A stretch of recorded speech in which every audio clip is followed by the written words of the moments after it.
Okay, ദൈവത്തെ അന്വേഷിക്കുന്നവർക്ക് പല വഴികൾ പറഞ്ഞുകൊണ്ടിരിക്കുമ്പം അതിൽ രസകരമായിട്ട് തോന്നിയിട്ടുള്ള ഒരു വഴിയാണ് ലാഇൻ്റെ വഴി. ലാഇൻ്റെ വഴി എന്ന് പറഞ്ഞാൽ നിഷേധത്തിൻ്റെ വഴി.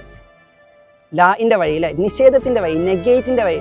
ഒരാളും ദൈവമല്ല, ഒന്നും ദൈവമല്ല, ഈ കാണുന്നതൊന്നും ദൈവമല്ല, ഒരാളും ദൈവമല്ല എന്ന് പറഞ്ഞതിലൂടെ ഈ മായ സത്യമെല്ലാം നമ്മൾ പ്രഖ്യാപിച്ചുകൊണ്ടേയിരിക്കുകയാണ്.